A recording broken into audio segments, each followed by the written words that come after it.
Olá, turma, tudo bem? Bora lá para a nossa leitura, mais um dia, começando aqui uma semana 51. Nós estamos aí para as últimas semanas, né, desse mês de dezembro e, na verdade, as últimas semanas da nossa leitura, né? Tem a ver mais com a leitura.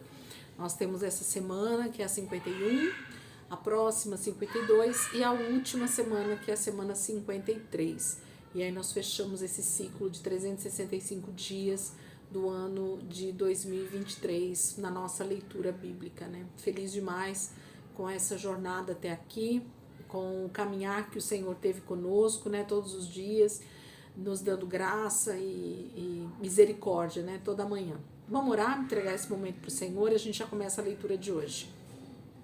Jesus, muito obrigado, Pai, por esse momento, muito obrigado por esse dia, esse início de semana, Senhor, essa segunda-feira.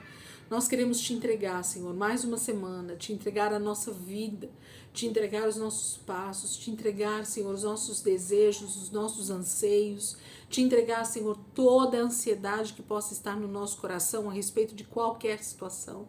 Nós queremos te pedir, Espírito Santo, nos ensina a caminhar segundo o dia que o Senhor nos dá, segundo o momento que o Senhor tem preparado para nós. Nós queremos aproveitar cada momento com o Senhor e com a nossa família e com as pessoas que estão ao nosso redor, que cada momento seja precioso, Senhor, porque o Senhor tem nos dado grandes oportunidades de estarmos em família, estarmos em comunidade, estarmos com pessoas que nós amamos, estar, Senhor, com amigos queridos. Muito obrigada, Jesus, por todo esse tempo desse ano de 2023, que tem aí sido bênção para a nossa vida. Obrigada por esses dias de leitura, obrigado, Senhor, por até aqui o Senhor estar conosco, nos sustentando e dando graça. Obrigada, Senhor, nos leva adiante, Senhor, até finalizarmos o dia 31 de dezembro, fechando realmente esse ano, Pai, debaixo da bênção do Senhor sobre as nossas vidas. É o que eu te peço, Senhor, em nome de Jesus. Amém, queridos? Vamos lá, então, semana 51, o dia 1º, né, dessa semana, que é dia 11 de dezembro, hoje segunda-feira, e nós vamos ler Romanos 11, 12 e 13. Nós estamos na carta, né, de Paulo aos irmãos em Roma, aos romanos. Vamos ler capítulo 11, diz assim: Pergunto então, será que Deus rejeitou e desamparou o seu povo? De maneira nenhuma. Lembre-se de que eu mesmo sou israelita, descendente de Abraão e membro da família de Benjamim. Não, Deus não rejeitou o seu próprio povo, a quem ele escolheu desde o princípio de tudo. Vocês se lembram do que as escrituras dizem a respeito do profeta Elias se queixando a Deus contra Israel? Senhor, o povo de Israel matou todos os seus profetas, sou o único que sobrou e agora estão tentando matar-me também. E estão lembrados de qual foi a resposta de Deus? Ele disse: Não, você não foi o único que sobrou. Tenho 7.000 outros além de você, que ainda me amam e não se curvaram aos ídolos. Assim, hoje há um remanescente escolhido pela graça. E se isso é devido à graça de Deus, então não é mais pelas obras. Se fosse, então a graça não seria a verdadeira graça. Assim, a situação é esta: a maioria dos israelitas não encontrou a misericórdia divina que eles tanto buscavam. Poucos a encontraram, aqueles que Deus escolheu, enquanto os outros foram endurecidos. É isso que as escrituras dizem. Mas, apesar disso tudo, até hoje o Senhor não deu a vocês o coração para entender, nem olhos para ver, nem ouvidos para ouvir. E o rei Davi tocou neste mesmo ponto quando afirmou que a mesa dele se transforme em laço, a sua tranquilidade acabe em sofrimento, a luz de seus olhos se transforme em trevas, para que não vejam, faça com que percam completamente as forças. Pergunto mais uma vez, será que isso significa que Deus rejeitou para sempre o seu povo? De maneira nenhuma. Ao contrário, por causa da transgressão deles, a salvação se tornou acessível aos gentios para provocar ciúme em Israel. Agora, se o mundo inteiro ficou rico como resultado da oferta da salvação que Deus fez quando os judeus tropeçaram nela e a rejeitaram, imaginem que bênção maior ainda o mundo não desfrutará quando também os judeus se voltarem para Deus. Como vocês sabem, Deus nomeou-me como um mensageiro especial para vocês, os gentios. Eu dou muita ênfase a isso porque sou apóstolo para os gentios, para que, se possível, eu faça com que eles desejem aquilo que vocês, os gentios, têm e desse modo possa salvar algum deles. Se a rejeição deles trouxe reconciliação com o resto do mundo, o que será a sua aceitação senão vida entre os mortos? Se o primeiro pão assado depois da colheita é oferecido a Deus, isso quer dizer que todos os outros pães também são dedicados a Ele. Se as raízes da árvore são santas, também os ramos serão santos. No entanto, alguns desses ramos da árvore foram cortados, e vocês, que eram ramo de uma oliveira brava, foram enxertados. Assim, agora vocês também participam da seiva da raiz da oliveira cultivada. É preciso, porém, que vocês tomem cuidado para não se vangloriarem por aí de terem sido postos no lugar dos ramos que foram cortados. Lembre-se que vocês só são importantes porque agora são uma parte da árvore de Deus. Vocês são apenas o ramo e não a raiz. Bem, dirão vocês, aqueles ramos foram cortados para que nós pudéssemos ser enxertados. Tomem cuidado, lembre-se de que aqueles ramos foram cortados por causa da sua incredulidade e vocês estão ali pela fé. Não fiquem orgulhosos, sejam humildes e temam, pois se Deus não poupou os ramos naturais, Ele tampouco poupará vocês. Observem como Deus é bondoso e severo ao mesmo tempo. Ele é severo com aqueles que desobedecem, mas bondoso com vocês, se continuarem a amá-lo e a confiar nele. Senão, vocês também serão cortados. Por outro lado, se eles deixarem a sua incredulidade para trás e se voltarem para Deus, Ele os enxertará na árvore outra vez. Pois se Deus esteve pronto a tomar vocês que estavam tão longe dele, sendo parte de uma oliveira brava, e enxertá-los em sua própria oliveira cultivada, de uma maneira antinatural, vocês não veem que ele estará muito mais pronto a enxertar os ramos naturais em sua própria oliveira? Quero que vocês, queridos irmãos, conheçam esta verdade que vem de Deus para que não fiquem orgulhosos e comecem a se vangloriar. Sim, é bem verdade que os israelitas agora se puseram contra o evangelho em parte, porém isso vai durar somente até que o número completo de gentios venha a Cristo, e então todo Israel será salvo, como está escrito. De Sião sairá um libertador, e ele afastará os judeus de toda impiedade. Eu, o Senhor, farei esta aliança com eles quando remover os seus pecados. Muitos israelitas agora são inimigos do evangelho por causa de vocês. Isso, porém, tem sido um benefício para vocês, pois teve como consequência Deus dar os seus dons a vocês, os gentios. Entretanto, os judeus ainda são amados por Deus por causa de suas promessas aos patriarcas, pois os dons de Deus e o seu chamado nunca podem ser revogados. Antigamente, vocês foram rebeldes contra Deus, porém, quando eles foram desobedientes a Deus, vocês receberam a misericórdia. E agora os israelitas é que são rebeldes, porém algum dia eles também participarão da misericórdia que Deus tem tido para com vocês.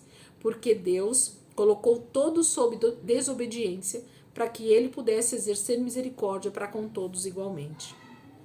Que Deus maravilhoso nós temos! Como é profunda a riqueza da sabedoria e do conhecimento de Deus! Como é impossível a nós compreendermos suas decisões e seus caminhos! Quem dentre nós conheceu a mente do Senhor?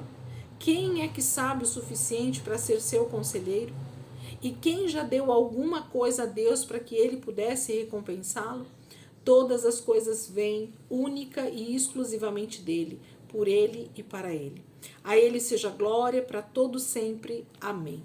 Capítulo 11, Paulo fala sobre nós não nos vangloriarmos por estarmos sendo incluídos, né, na família de Deus, e os judeus estarem sendo automaticamente rebeldes nesse momento. E Paulo está falando sobre esses 2000 anos, né, que a igreja está caminhando, que a igreja está avançando e que os judeus, infelizmente, na sua grande maioria, ainda não reconhecem o Senhor Jesus como Messias. Mas isso tudo tem um propósito e é isso que Paulo está explicando. Nós devemos ser humildes e ainda nos colocarmos à disposição de sermos realmente fiéis ao Senhor, para que Israel olhe para nós, sinta ciúmes e diga: não, eu quero estar com esse Deus, eu quero reconhecer esse Deus como Senhor também para sermos salvos. Então, nós devemos causar nos judeus um ciúmes que trará salvação para eles. Isso é tão tremendo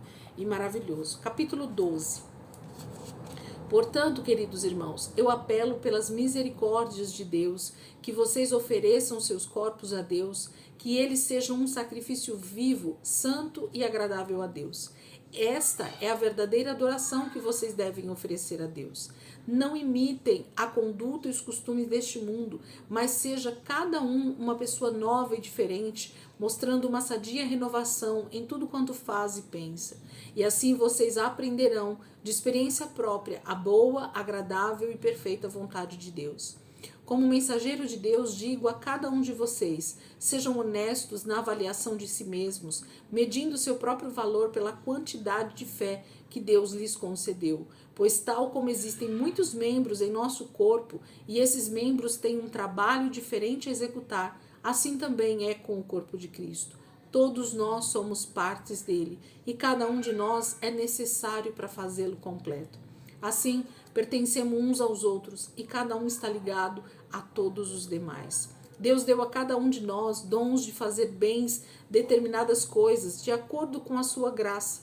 Assim, se Deus deu a você o dom de profetizar, então profetize de acordo com a proporção da sua fé. Se tiver o dom de prestar serviço a outros, então sirva bem.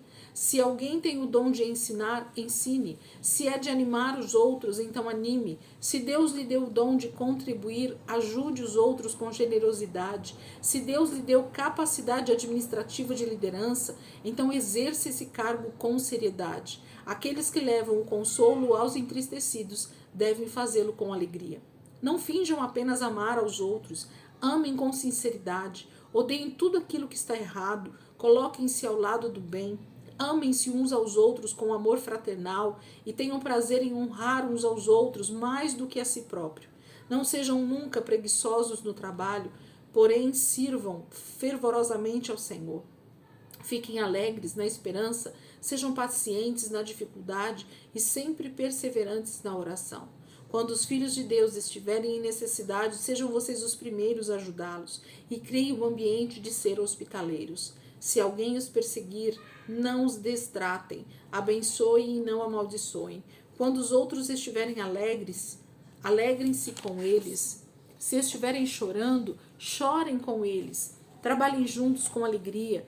Não sejam orgulhosos, não procurem cair nas boas graças de gente importante, mas tenham prazer na companhia de gente comum. E não sejam sábios aos seus próprios olhos. Nunca paguem o mal com o mal. Façam as coisas de maneira tal que todos possam ver que vocês são absolutamente honestos. Não contendam com ninguém.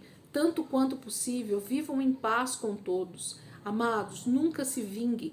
Deixem a ira com Deus, pois está escrito: minha é a vingança, eu retribuirei. Pelo contrário, se o seu inimigo estiver com fome, dê-lhe algo para comer. Se ele estiver com sede, dê-lhe de beber. Fazendo isso, você amontoará brasas vivas sobre a cabeça dele.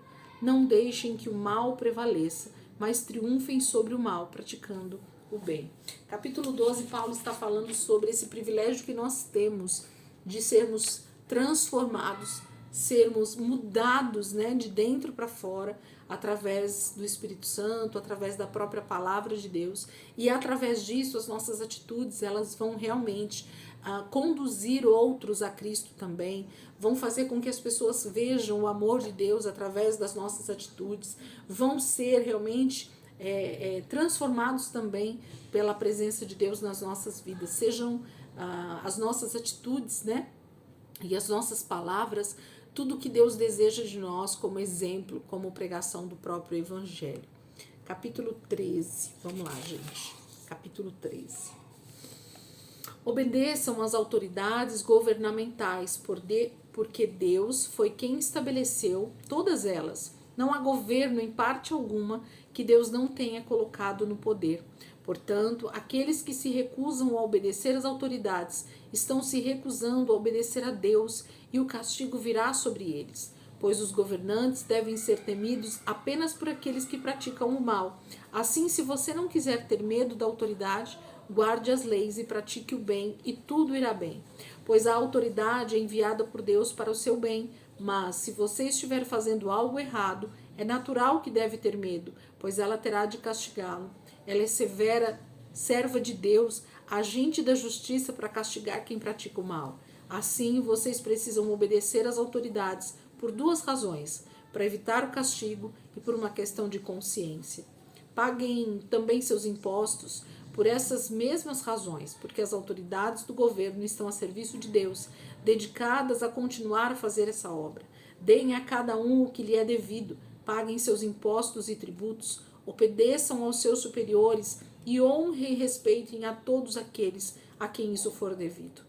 Não devam nada a ninguém, exceto a dívida do amor de uns para com os outros. Se vocês amarem aos outros, estarão obedecendo a toda a lei de Deus e satisfazendo todas as suas exigências. Os seguintes mandamentos: não adultere, não mate, não roube, não cobice e qualquer outro mandamento, todos se resumem num só mandamento: ame o seu próximo como a si mesmo. O amor não faz mal ao próximo. Essa é a razão pela qual ele satisfaz plenamente todas as exigências da lei. Outra razão para uma vida correta é esta: vocês sabem como já é tarde, o tempo está se escoando. Despertem do sono, pois a vinda do Senhor está mais próxima agora do que quando cremos no princípio. A noite está quase terminando e o dia logo vem. Portanto, deixemos as más obras das trevas e revistamo-nos da armadura da luz, como devem fazer os que vivem na luz do dia. Sejamos modestos e verdadeiros em tudo o que fizermos, como quem age à luz do dia, a fim de que todos possam aprovar a nossa conduta. Não gastem o tempo em festanças desenfreadas, nem em bebedeiras ou na imoralidade sexual e depravação, não em brigas ou ciumeiras, mas revistam-se do Senhor Jesus e não façam planos para deleitar-se nos seus desejos da natureza humana. Capítulo 13 está falando sobre algo muito importante e que às vezes a gente não dá tanta atenção como a palavra pede para a gente dar, que é autoridades, né, que são investidas sobre a nossa vida. E isso em todos os âmbitos que você possa imaginar, seja na política, seja no governo, seja na escola, seja no trabalho, seja na rua, no trânsito, seja dentro de um fórum.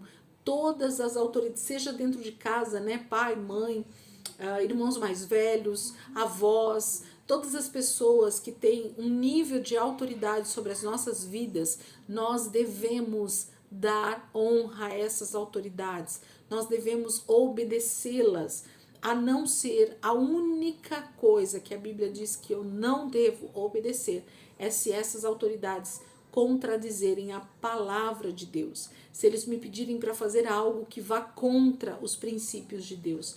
Não sendo isso, todas as autoridades devem ser obedecidas, porque elas trabalham em prol de nos colocar na linha, de nos fazer pensar, né, sobre o bem-estar de todos. Isso é quando nós realmente olhamos, né, para essas autoridades como alguém que está ali para nos ajudar. Então, todas as vezes que nós desrespeitamos um professor em sala de aula, um guarda de trânsito, um policial militar na rua, o pai e a mãe dentro de casa, uma avó e um avô, uma tia, um tio, um pastor, um padre, alguém que está sobre a sua vida, né? Um marido que está sobre a sua vida. Então, todas as autoridades que você possa imaginar, elas são totalmente investidas por uma autoridade vinda do próprio Deus e elas estão ali para cuidar da nossa vida e nós então devemos obedecê-las. É a ordem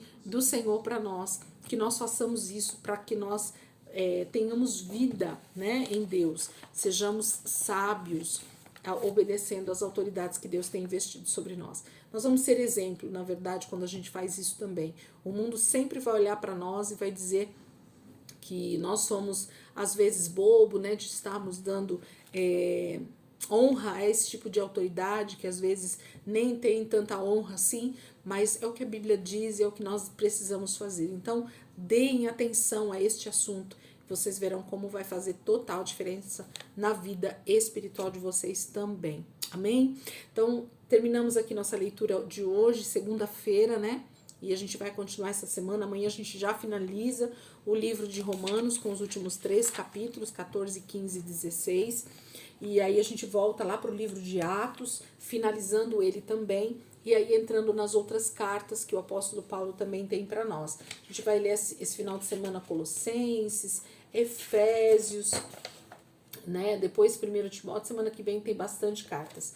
Então nós vamos continuar. Amém? Em nome de Jesus, o Senhor vai nos dando graça e misericórdia todos os dias para a gente ir seguindo a nossa leitura. Amanhã, se Deus quiser, a gente está aqui de volta para continuar a nossa leitura. Lembrando vocês de um detalhe, nós temos todos esses estudos lá no canal, né? Aqui no canal a gente tem esses estudos sobre as cartas de Paulo. Então, se você quer estudar um pouquinho mais, se você quer conhecer um pouquinho mais o que o texto está dizendo para você, vai lá, dá uma olhada nos estudos, vai te ajudar bastante também a se aprofundar um pouquinho mais na leitura. Amém?